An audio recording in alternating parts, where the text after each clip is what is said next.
2021 has not been one of the most impressive years for Star Citizen's development. We've once again found ourselves in a development lull where they're working on some bigger features that require a lot more time and effort on the part of programmers, making it feel a bit empty.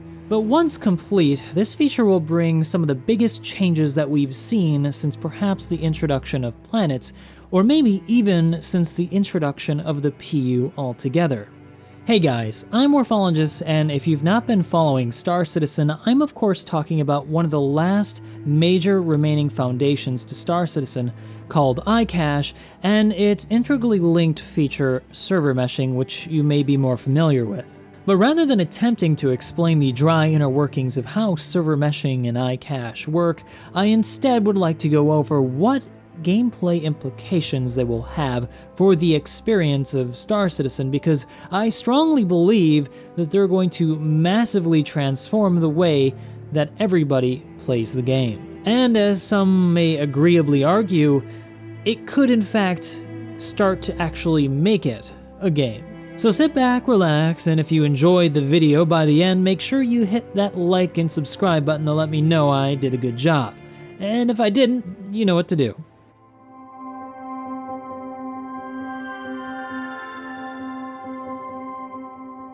Simply put, iCache is the memory of Star Citizen. Right now, Star Citizen servers are individual shards that communicate very little with one another. Aside from your global inventory, there are things in the game that will go away if the server goes down. Eventually servers restart or they crash, and so all that information is lost. Say for example, your ship's location, your location, any boxes or weapons or food that you put on your ship, all of that is not saved for the most part.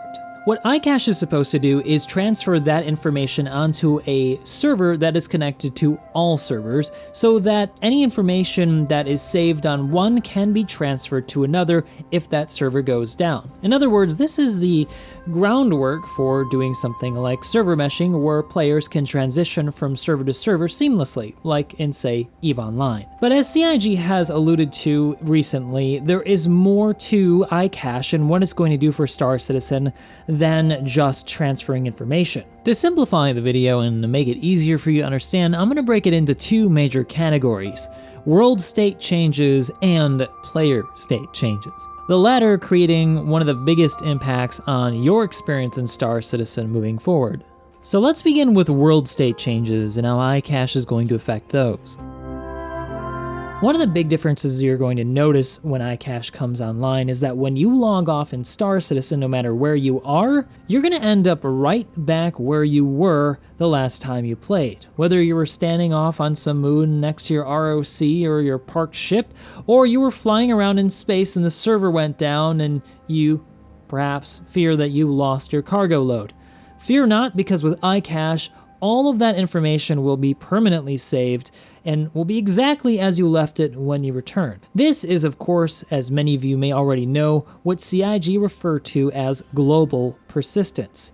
Global persistence is absolutely dependent on iCache, and without it, it can't work. And this creates a number of very interesting scenarios for which this video has been created to explore. If you log off anywhere in the verse and your player stays exactly where they were, next to the ship that you parked on some planet's surface, and say somebody were to run across it, well, you've left yourself open to the possibility that that ship could be hijacked, or you might be killed or even kidnapped. Far less nefarious, but equally as concerning, could be wear and tear on your ship. Imagine leaving your Harbinger parked out on the sand dunes of Daymar and a sandstorm blows by when you've logged off. Well, I wouldn't be surprised if you log back in to find that some of your ship's systems have been damaged, or worse, maybe your ship's flipped over and is lodged somewhere in a sand dune. I mean, who likes sand? It's rough and coarse and gets everywhere. Even more concerning than the average player's ship, though, would be ships of the line. Ships like the Javelin won't be readily able to park anywhere and therefore will likely always remain out in space somewhere, meaning that organizations with big, expensive capital ships will always have to be on their guard for the potential that somebody might come along and wreck them. Aside from the fear of things exploding and being destroyed while you're offline, though, there's also the excitement of being able to find wrecks of former ships or evidence of former battles, because wrecks too will no longer disappear after battles. They'll stay there until they're salvaged or until the cargo inside of them is taken away. This in fact makes the act of exploring very rewarding for people who come equipped with some gear to salvage expensive parts off ships they might find, because it could be in fact a common occurrence to find the wreck of a pirate ship or a player ship that has been abandoned and completely forgotten. One of the other really cool side effects of having iCash come online with ships, though, could also be your ship's appearance, as wear and tear will no longer go away when you park your ship or log off and log back on again. Dirt and grime and even battle scars will stay from session to session, giving your ship a bit more of a unique identity. It'll no longer look like every other player's ship in the verse.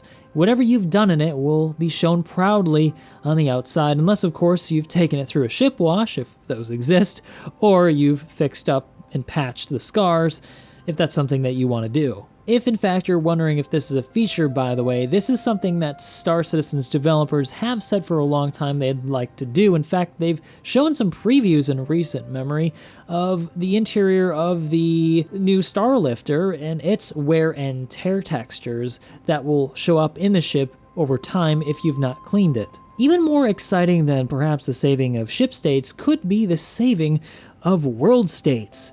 One of the features that players of Star Citizen have long desired are player-ownable locations, such as player bases or hubs in cities and apartments, etc.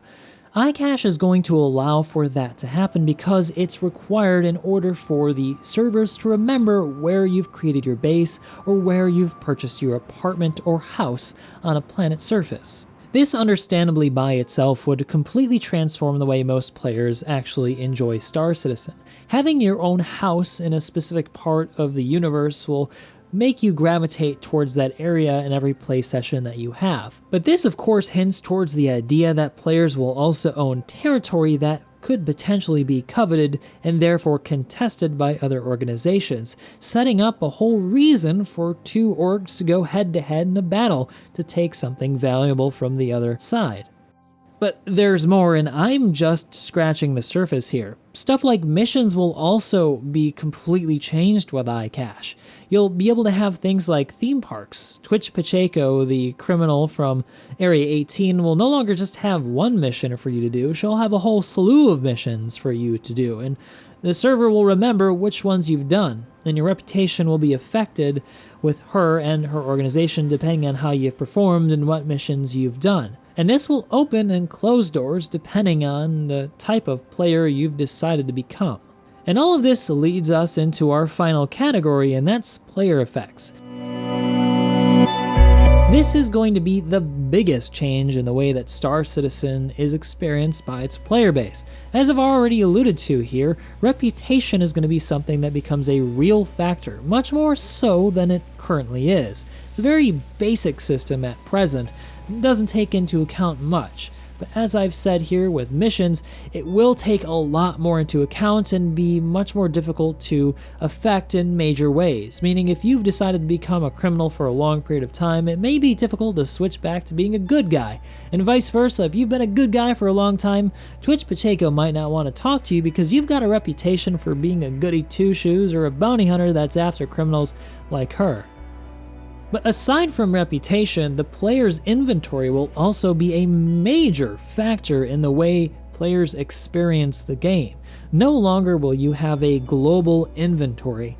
Inventory will be physicalized and tied to specific locations, either a ship or a hab or a house or a player base somewhere in the universe, meaning that every time that you go out into the verse, you're going to have to weigh your options with what you are going to risk losing when you go out into the verse, because dying will always be a real possibility.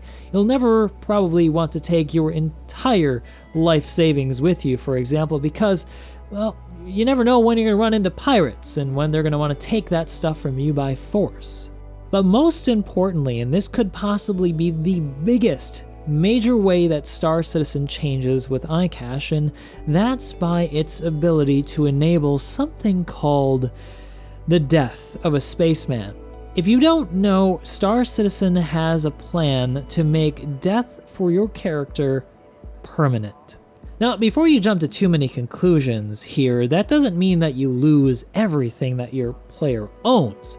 Rather, your character, with all their attributes, their reputation, etc. that they've collected over however long you've stayed alive, goes away, with the inventory passing on to your character's next of kin, which is something that you'll have the option to write in when you start playing Star Citizen.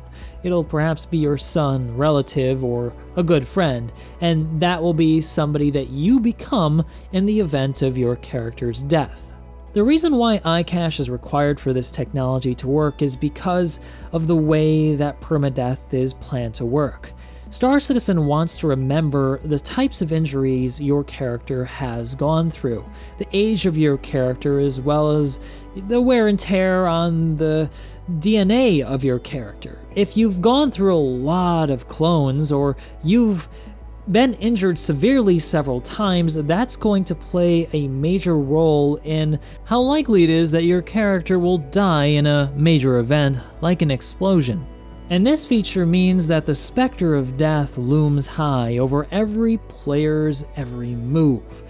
Everything will have to be carefully considered, and no longer will you be able to run into a base full of pirate enemies and not worry about dying. No longer will you be able to hold backspace to get back to the space station more quickly. Or to put this into a more realistic context, no longer will traders be able to hold backspace or just log off if a pirate comes and tries to threaten them unless they give them the load. It's something that they're going to have to face and deal with on a regular basis if they're not careful.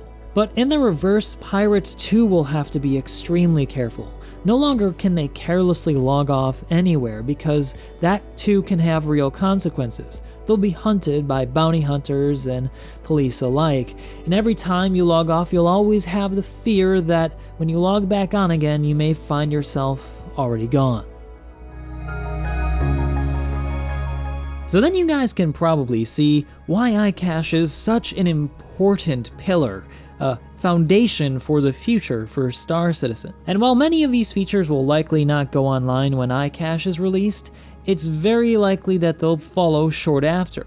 In fact, it may also be the case that some features will be prepared ahead of time so that when iCash is released, the difference between before and after is more clearly highlighted. iCash is currently slated to release next year around Q2, but it's not set in stone, and it may come sooner, but more probably later. But what do you guys think? Have I sparked your imagination for what's possible after iCash is released? If so, let me know down in the comment section below what you're looking forward to most. Personally, I'm really excited about the idea of being able to have my own house somewhere on Daymar, or be able to live out of my ship and really feel connected to the verse in a way that I haven't before, in a way maybe that I haven't felt since Star Wars Galaxies. And if you guys want to let me know what you guys think of this in person, you can head on over to my Twitch channel and give me a follow so you're alerted to the next time I go live on Saturdays, Mondays, and Wednesdays. I've been Morphologist. I'll see you next time.